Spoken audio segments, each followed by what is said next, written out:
నమస్తే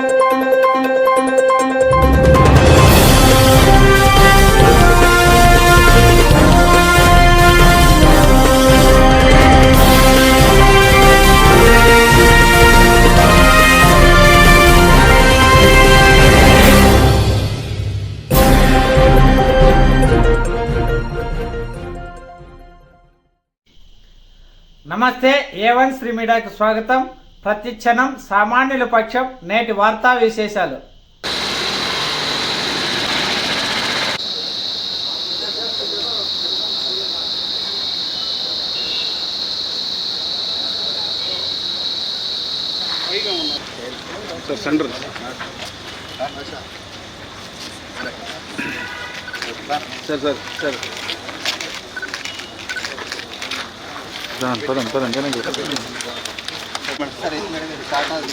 సార్ కొంచెం ముందర మనకి ఇది 580 వాట్స్ ప్యానల్ వచ్చి 580 వాట్స్ మామూలుగా దీనికి ఏం కావాలో ప్రభుత్వం నుంచి ఏం కావాలో ప్రతి ఒక్క సపోర్ట్ కూడా మనం ఇవ్వడం జరుగుతుంది. దీనికోసం ఇంకా అప్లికేషన్స్ ఇంకా కొత్తపల్లి కాన్స్టిట్యున్సీలో 10,000 అప్లికేషన్స్ మనకి ఇంకా అచీవ్ అవ్వాలి, రీచ్ అవ్వాలి. ఉన్నారు కదా బ్యాంక్ తక్కువ సరిగా కాదమ్మా, దాన్ని ఏమన్నా చేసుకోవచ్చు కదా, వేరే ఖర్చు వాడుకోవచ్చు కదా. మీరు ఇప్పుడు పల్లారెడ్డి రెడ్డి గారు చెప్పారు అంటే అప్పుడు వాళ్ళ పిల్లలు ఉన్నప్పుడు పవర్ అనేది ఎలక్ట్రిసిటీ అనేది ఉండేది కాదు. ఇప్పుడు పవర్ లేకపోతే ఎలక్ట్రిసిటీ లేకపోతే ఉండరు. రాత్రి అయితే అందరికీ కరెంట్ కావాల్సిందే, అవునా కాదండి. మొబైల్ అందరికీ అందరి దగ్గర మొబైల్ ఉంది, మొబైల్ ఛార్జింగ్ కావాలి. ఇప్పుడు ఏమైందంటే అత్యవసర వస్తువులాగా తయారైంది కరెంట్ అనేది. దీనికోసం ఏంటి, ఎవరి మీద డిపెండ్ అవ్వకుండా మీ ఇంటి మీద పెట్టుకున్న సోలార్ ప్యానల్తో మీకు కనెక్షన్ వస్తుంది. ఇంతే కాకుండా గౌరవ ముఖ్యమంత్రి గారు ఉన్న మీటింగ్లో కూడా మనకి అందరికీ చెప్పడం జరిగింది. ఏంటి, ప్రతి ఊరిలో కూడా 2-3 ఎకరాలు మీరు ఐడెంటిఫై చేయగలిగితే అక్కడ వెండర్ వచ్చి ఇన్స్టాల్ చేసి ప్రతి మనకి ఎస్సీ ఎస్టీ హౌసెస్లో ప్రతి ఒక్కరికి ఫ్రీ ఆఫ్ కనెక్షన్ కూడా కనెక్షన్ ఇవ్వడం జరుగుతుంది.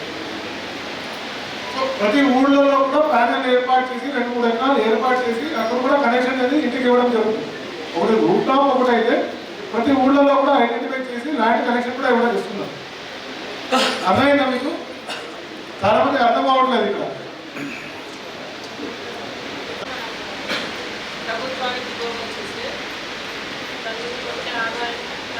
ఇక్కడ కరెంట్ ఛార్జింగ్ కట్టారు కాబట్టి అది కూడా మిగులుతుంది. ప్లస్ ఇక్కడ మన గవర్నమెంట్ సబ్సిడీ కూడా ఇస్తుంది. వాళ్ళకి డబ్బు చెల్లించి పెట్టుకోలేదంటే ఎలాగో బ్యాంక్ తీసుకున్నారు నిజంగా మంచి స్కీమ్. ఎవరి మంది కరెంట్ బిల్లు భారం లేకుండా పోతుంది. ఖచ్చితంగా ఆ బిల్లు అనేది వేరే అవసరాలు చదువుకుంటూ వాడుకోవచ్చు. ఆ డబ్బులు మీకు ఇంట్లో మీకు పెరుగుతుంది కదండి. కాబట్టి సోలార్ అనేది సోలార్ రూపం అంటే PM సూర్య గారి భుజింది యోజన అంటే మన సూర్య గారి యోజన కింద ప్రోగ్రామ్ని మీ అందరూ ఉపయోగించుకుంటే అది మీకు అడ్వాంటేజ్గా ఉంటుంది. మీ అందరికీ లాంగ్ టర్మ్లో అది ఉపయోగంగా ఉంటుంది. 1 కిలోవాట్ అయితే ఉత్పత్తి యూనిట్లు ఎంత వస్తుంది, ఆ టేబుల్లో వినియోగదానికి వస్తున్న ప్రస్తుత బిల్లు 1000 రూపాయలు. సోలార్ ఏర్పాటు తర్వాత వచ్చే బిల్లు 339 రూపాయలు. అంటే ఎంత తగ్గింది మీకు? ఒక సంవత్సరానికి ఎంత వస్తుంది? అప్పుడు మీకు ఎంత తగ్గుతుంది? దగ్గర 12 × 800 700 600 రూపాయలు అనుకోండి. సో అది మీకు ఆదాయంలో 1000 నుంచి 1200 మీకు తగ్గించుకోవాలి అంటే లేక 300 లేకపోతే 0 చేసుకోవాలి అంటే మీరు సోలార్ రూఫ్ టాప్ ఏర్పాటు చేసుకోవచ్చు. ఇంతేకాకుండా మీ దాంట్లో ఇంకా ఎక్కువ జనరేట్ చేస్తే దాన్ని కూడా గ్రిడ్ కూడా కనెక్ట్ చేసి మీరు కూడా అమ్ముకోవచ్చు. అర్థమైందా మీకు? మీ గ్రిడ్ అనేది ఉంటుందండి. గ్రిడ్ ఎలా ఉంటుంది, ఒక యూనిట్ ఇంత ప్రొడ్యూస్ అవుతుంది, ఒక గంట పెడితే ఇంత యూనిట్ ప్రొడ్యూస్ అవుతుంది. అందులో ఒక యూనిట్ మీరు గ్రిడ్ కనెక్ట్ చేసి మీరు అమ్ముతారు. తెలుసా మీకు? ఇది తెలుసా ఏమొస్తుందంట? సో ఏంటి, రియాలిటీతో మీ ఇంటిపై సోలార్ రూఫ్ టాప్ నిర్మించడం, విద్యుత్ బిల్లు తగ్గించుకోండి.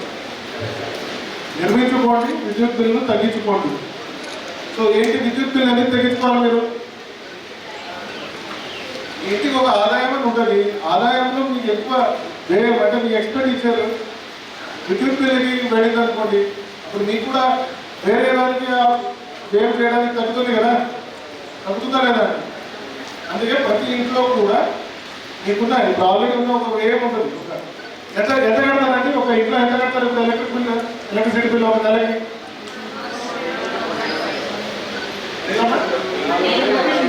ఒక్కడెవరని చెప్పండి. ఎక్కడికి దీని నుంచి వచ్చే ఉపయోగాలు ఏంటి ఎవరైనా చెప్పగలరండి? ఇక్కడ ఎవరైనా ఒకటి చెప్పగలరా? ఇక్కడ టేబుల్ వేసారు కదా, టేబుల్ చూసారా? దాంట్లో ఏంటి ఏమొస్తుందమ్మా టేబుల్? పల్లె రంగనాథ్ రెడ్డి గారికి, ఇక్కడ వచ్చిన విద్యుత్ డిపార్ట్మెంట్ ఆఫీషియల్స్కి, వచ్చిన అందరికీ బ్యాంకర్లు, మరి అందరు ప్రజలందరికీ నమస్కారాలు.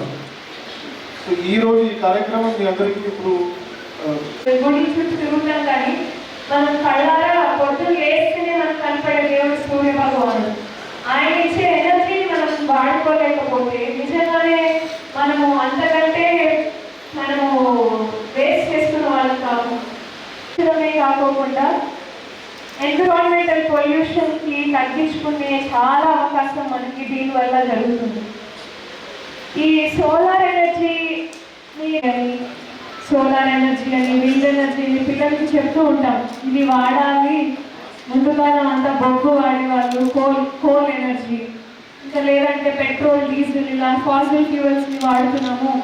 కొద్ది రోజుల తర్వాత మనకు అవి అందుబాటులో ఉండకోకుండా పోతాయి, దానిని మార్చుకోవాలని బుక్కుల వరకు మాత్రమే పరిమితం చేస్తాం మామూలుగా.